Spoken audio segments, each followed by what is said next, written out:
देखो देखो कौन आया, मेवाड़ का शेर आया। आप सभी ने सुना होगा यह नारा जब भारतीय जनता पार्टी ने अपनी मांगों के तहत धरना प्रदर्शन किया होगा। इस उद्घोष के तहत इतना समझना है और इसे सही ढंग से परिभाषित करना है। शेर जो अपनी आतताई आदतों की वजह से जंगल का राजा कहलाता है, सीधे तौर पर अपनी अभद्र भाषा से सोशल मीडिया और मीडिया के माध्यम से सुर्खियां जुटाने में लगे गुलाबचंद कटारिया शहरजन के बीच गैर जिम्मेदाराना शाब्दिक टंकण के लिए चिर परिचित है। ऐसे कई वीडियो जो कटारिया साहब के अनोखे अंदाज की शब्द शैली को दर्शाते हैं वह सोशल मीडिया पर ट्रेंड करते नजर आ जाते हैं।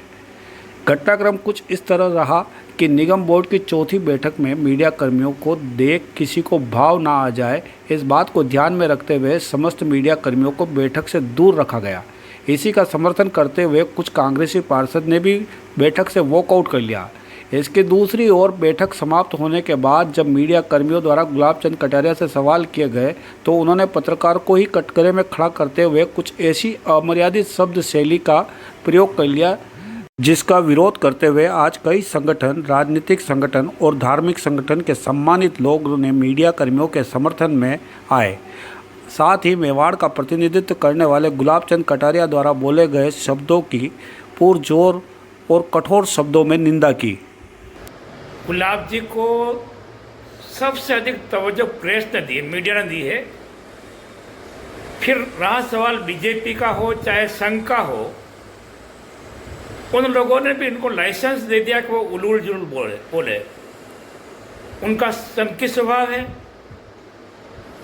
उनको छेड़ोगे तो भी कुछ भी बोल दें और नहीं छेड़ोगे तो भी बोलने की उनकी गारंटी नहीं क्या बोल जाए। पर जो कल जिस भाषा का प्रयोग किया है और प्रेस के लिए विशेषकर जिस मीडिया के बारे में कहा जाता है कि लोकतंत्र का चौथा स्तंभ है, नेता अपने भाषण में खूब चिल्लाते हैं, पर ताकत मिलने के बाद में जिस प्रकार से प्रेस के लिए शब्दों का प्रयोग किया, मैं इसकी निंदा करता हूं। और वास्तव में उदयपुर का दुर्भाग्य कि ऐसा व्यक्ति यहाँ का जनप्रतिनिधि है, उदयपुर और मेवाड़ की गरिमा को नीचे गिराया है। और इसलिए जहाँ तक मैं समझता हूँ कि उदयपुर की जनता भी इस बात का अफसोस मनाती होगी आज कि ऐसे व्यक्ति को बार बार यहाँ से विधायक या जनप्रतिनिधि बना के वो भेजते हैं। मैं ये कहना चाहूँगा कि वास्तव में ऐसे व्यक्ति का मीडिया तो ठीक है कि मीडिया की अपनी मजबूरी हो सकती है, पर सामाजिक बहिष्कार भी करना चाहिए ताकि इस व्यक्ति का जो गुरूर है, सत्ता के कारण हो, संघ के कारण हो या अपने पद के कारण हो, वह गुरूर अपने आप नष्ट हो जाए ताकि सही अर्थ में उसको अपनी औकात दिख सके। मैं BL छानवाल, भारतीय ट्राइबल पार्टी उदयपुर से। कल आपके मीडिया के ऊपर और उसके पहले हमारे जोहार जैसे शब्द पे आदिवासी संस्कृति का जो है, जिसमें सारी कुदरत को नमन करने जैसी चीज़ों को भ्रमित करके अनर्गल प्रचार किया। और कल जो भाषाएं की गई है, जिस उम्र में प्रतिपक्ष की इतनी बड़ी जिम्मेदारी और जितना बड़ा हमारे उदयपुर के लिए सौभाग्य की बात मानता हूँ, तो गृह मंत्रालय वगैरह सौभाग्य की इन्होंने किया है, लेकिन जैसी शब्द बोले गए उसके लिए कोई भी, और आप कह रहे हो कि ये एक नया इजाद किया है, मेरा अनुसार तो ये उनके संस्कारों में है, इसलिए इस तरह की भाषा बोली गई है। तो हमारे एक देवरा पे नेजा ध्वजा जो चढ़ाई जा रही है वो आस्था का केंद्र है, जिसपे उन्होंने उस झंडे को, उस ध्वजा को BTP का झंडा बता दिया गया है। तो इस तरह गैर जिम्मेदाराना उम्मीद न तो हम करते थे, और मीडिया पर जब आखिरी ये किया गया है ये तो अशोभनीय, क्या ये उनका बेसिक चरित्र है जो आपके सामने इजाद किया है। हम इस बात को लेके 14 तारीख सोमवार को जनजाति आयुक्त कार्यालय के बाहर, हो सकता है वहाँ पर गुलाब जी कटारिया को रावण की तरह पुतला दहन का कार्यक्रम भी हम वहाँ पर करें। ये आज लोकतंत्र का 14 स्तंभ पर हमला किया गया है, तो हम कहीं भी सुरक्षित नहीं हैं। आपके ऊपर हमले का मतलब जनता के जनवादी अधिकारों को उठाने वालों के ऊपर तो पहले हमले होंगे। तो हम आपके साथ, मेरी घोर निंदा इन शब्दों की जो उन्होंने बोला गया है। मेरे को तो उनको रिपीट करने में भी मेरे संस्कार अलाउ नहीं करते हैं, लेकिन मैं घोर निंदा करता हूँ और ऐसी उम्मीद बिल्कुल भी नहीं थी जो आपने भी अनुभव करके देख लिया। धन्यवाद। उदयपुर के विधायक और आदरणीय भाई साहब, जिन्होंने मीडिया के लिए जो शब्द ओछे और गालियाँ और अभद्र भाषा का जो प्रयोग किया, बड़ा दुख हुआ। मैं हमारे इस मीडिया को, जो चौथा स्तंभ है हमारे देश का, उसको सादर नमन करते हुए एक बात कहना चाहूँगा। हमारे विधायक महोदय को संयमित तरीके से वो यह ना समझ ले कि मैं उदयपुर का या मेवाड़ का सर्वा हो चुका हूँ। उन्हें अपनी भाषा पे लगाम लगानी चाहिए, और अगर उनको लगता है कि मैं थोड़ा मानसिक रूप से परेशान हो रहा हूँ तो उन्हें इलाज करवाना चाहिए। क्या कहना चाहेंगे? देखिए, आदरणीय भाई साहब शहर के जाने माने और लोकप्रिय विधायक हैं। अब उनके बारे हम लोग क्या कह सकते हैं, लेकिन कहीं ना कहीं एक गरिमा रखनी चाहिए, क्योंकि मीडिया भी कहीं न कहीं चौथा स्तंभ है और वो भी बहुत मान सम्मान इज्जत वाला है। और देखिए, आज हम लोग एक हाथ हम झुकेंगे तो 20 हाथ वो भी झुकेंगे, तो कहीं ना कहीं बराबर बैलेंस रख कर के और थोड़ा मर्यादाओं का ध्यान रखें। पहले भी ऐसा कई बार कर चुके हैं जी, और शहर बार बार इनको एक तोहफा देके ताज पहना देता है, तो क्या करना चाहिए अब इनका? नहीं, आप सही कह रहे हैं। अब क्या है कि वो वरिष्ठ है और आखिर एक दादाजी की उम्र के हैं, तो कहते हैं ना, कहीं ना कहीं बचपन और बुढ़ापे का पुनरागमन होता है, कहीं बात निकल जाती है। क्या कह सकते हैं 60 साल के हो गए तो कुछ इफेक्ट आ रहा है? अब इसके बारे में तो हम क्या कहें, लेकिन ठीक है, उनको वास्तव हम भी कभी निवेदन करेंगे, मिलेंगे तो आदरणीय हमारे बड़े बुजुर्ग हैं कि सम्मानपूर्वक के भाई साहब वास्तव में सभी का इज्जत मान सम्मान करनी चाहिए। ऐसा लगता है कि उदयपुर की जो जनता है वो आज शर्मिंदा हो रही होगी कि हमने कैसा जनप्रतिनिधि चुना है जो इस तरह की वाहियात भाषा का इस्तेमाल करता है मीडिया के लिए।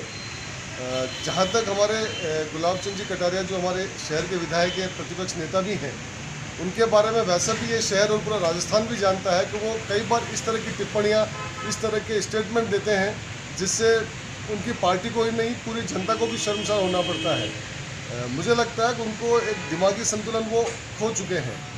हम लोग अपने जो बुजुर्ग होते हैं हम उनके लिए ऐसा नहीं बोलते, हम लोग नहीं चाहें कि ऐसा बोले उनके लिए, लेकिन जब किसी सार्वजनिक जीवन में है तो आपकी कम से कम एक ड्यूटी बन जाती है, एक मर्यादा का भी आपको ध्यान रखना पड़ता है। जैसे टपोरी किस्म के लोग होते हैं गली मोहल्ले के, जिस भाषा का उन्होंने इस्तेमाल किया, मतलब एक कोई भी सभ्य इंसान उस भाषा को वापस आपके चैनल पे नहीं कह सकता कि भाई उन्होंने इस भाषा का इस्तेमाल किया है। पहले भी वो जनता को कहते थे कि वो वोट कुएं में डाल दें या मैं तुम्हें देख लूँगा। और एक बात और भी मैंने उनकी महसूस की है, आमतौर पर हम लोग व्यक्तिगत रूप से किसी भी टिप्पणी नहीं करते हैं राजनीतिक जीवन में हम लोग का, लेकिन आप देखो वो बार बार ये जताने की कोशिश करते हैं कि मैं ईमानदार हूँ। जब मुझे अपने बारे में रोज़ ये कहना पड़े कि मैं ईमानदार हूँ, इसका मतलब कहीं ना कहीं दाल में काला नहीं, दाल ही पूरी काली है। जिस तरह से ये चुनाव जीतते हैं, जो इनका पूरा चुनाव का मैनेजमेंट है, वो अपने आप में पूरा एक तरह से काला धन का जो उपयोग होता है, और इसके अलावा शराब पैसों की नदियाँ बहती है हर मोहल्ले गली में, और फिर भी ये ईमानदार। ज़मीनों को कैसे कैसे इन्होंने सौदे किए, किस तरह से, मतलब ज़मीन कहाँ पर और कहाँ की बता के इन्होंने सौदे किए, तो भी ये ईमानदार है। मतलब इन्होंने अपने आप से सर्टिफिकेट ले रखा है कि मैं तो मतलब ईमानदार हूँ, बाकी सब चोर है। मतलब ये जो तरीका है कि आम जनता को, आम मीडिया को, आम जो राजनीतिक दलों में काम करने वाले लोग हैं, इवन उनकी पार्टी में जो लोग हैं, वो सारे चोर हैं। सिर्फ उदयपुर में जो, मतलब हमारे को तो ये कहना चाहिए कि इनको भारत रत्न दे, कि इनके मुकाबले कोई ईमानदार नहीं है। तो ये जो इनका तरीका है, मुझे लगता है कि उदयपुर की जनता को खासकर, और बीजेपी को भी, भाई अब तो इनको आप बिठा दो घर पे। अगर ये इस तरह की भाषा इस्तेमाल करते हैं, हो सकता है आप चुनावी मैनेजमेंट मार्केटिंग से चुनाव जीत जाए, लेकिन जो जनता के दिलों में जो आज एक तरह की जो भावना बनी है आपकी पार्टी के लिए, आपके नेता के लिए, मुझे लगता है इस पर कहीं ना कहीं गंभीरता से आपको सोचने की ज़रूरत है। सिर्फ इसलिए नहीं कि हमारे बहुत पुराने नेता है, हमारे बहुत वरिष्ठ नेता है, अगर कोई भी गलती करता है तो पार्टी में सब बराबर होते हैं, वो स्वयं भी कहते हैं। तो अगर भाजपा में भी थोड़ी बहुत शर्म और लाज बची है इनके राज्य के नेतृत्व में भी, तो कम से कम इस मुद्दे पर उनसे बातचीत करके, उनसे सवाल जवाब करके तत्काल एक्शन लेकर ये एक मैसेज देना चाहिए राजस्थान में, तो भाजपा जो है मीडिया का इज्जत करती है। और अगर वो नहीं लेती है भाजपा इनके बारे में कोई भी निर्णय, तो मुझे लगता है कि जनता जो आने वाले वक्त में है वो फैसला चुनाव में तो करेगी, लेकिन उसके अलावा भी जनता जो है वो 5 साल इंतजार नहीं करती है, वो सड़कों पर भी मुझे लगता है कि वो आने वाले वक्त में जवाब देने की स्थिति में आएगी। गुलाब जी आज कह सकते हैं, ये नई बात नहीं है उनके लिए, एक उम्र का पड़ाव है। अब गुलाब जी के पास बहुत सारा बोझ है, या तो इनको उदयपुर छोड़ देना चाहिए। अब विधानसभा नेता प्रतिपक्ष भी है, वो वहाँ नहीं संभाल पाते हैं। अब उन्होंने हमारे सीएम साहब को, गहलोत साहब को भी अपशब्द बोले, रघुवीर जी मीणा को भी अपशब्द बोले। ये मतलब वो कहते हैं ना बुढ़ापे में सटियाने वाली बात, ये गुलाब जी पे सार्थक होती है। अब कुछ बन नहीं पड़ रहा है। चुनाव से पहले उन्होंने पब्लिक को बोला था वोट कुएं में जाके डाल देना। अरे तुम विधायक हो, उदयपुर के प्रथम नागरिक हो, गृह मंत्री रहे हुए राजस्थान के, और आप इस ढंग से व्यर्थ ले रहे हो। आज मीडिया एक माध्यम है, अगर कोई कमी पेशी है, अगर मीडिया नहीं होगा तो तुम्हारी चाटुकारिता चलती रहेगी, पब्लिक की कोई सुनने वाला नहीं होगा। मीडिया से मेरे तो यही निवेदन है गुलाब जी के हिसाब से, एक बार मीडिया के सामने आके उनसे माफ़ी मांगनी चाहिए कि मैंने गलती की है, क्योंकि मीडिया चौथा स्तंभ है। अगर वो माफ़ी नहीं मांगते तो उनका इसका भरपाना करना पड़ेगा गुलाब जी के साथ। मीडिया आज हमारे देश में लोकतंत्र का चौथा स्तंभ है, जो जनता द्वारा हर अच्छी और बुरी चीज़ को पहुंचाने की कोशिश करता है। उन्हीं लोगों के ऊपर हमारे शहर के वरिष्ठ नेता, राजस्थान सरकार के पूर्व गृह मंत्री और अभी भी वर्तमान में नेता प्रतिपक्ष गुलाब चंद जी कटारिया द्वारा जो भाषा का प्रयोग किया गया है वो अशोभनीय भाषा है। ऐसा बर्ताव करना कतई सही नहीं है। इसका मैं विरोध करता हूं और चाहता हूं कि उनको पुनः जितने मीडियाकर्मी भाई हैं उनसे माफ़ी मांगनी चाहिए चैनल के माध्यम से, और अगर ऐसा नहीं होता है तो चैनल के माध्यम से मीडिया कर्मियों को उनके 25 साल का जो रिकॉर्ड है उदयपुर का, जो आयड को वेनिस बनाने का सपना था, उदयपुर में सीवरेज मुक्त उदयपुर नहीं हो पाया, झीलें मुक्त नहीं हो पाई, वो चीज़ें हैं। तो ये मीडिया को उजागर करनी चाहिए ताकि उदयपुर की जनता को और राजस्थान की जनता को इस चीज़ का पता चले कि इन बंदा जो है कितने गहरे पानी में और जनता को कितनी बार मूर्ख बना चुका है। और जो सीएम के दावेदार हैं तो जनता सोच लेगी कि आने वाले समय में कतई सीएम बनाना है या नहीं बनाना है, फैसला जनता करेगी।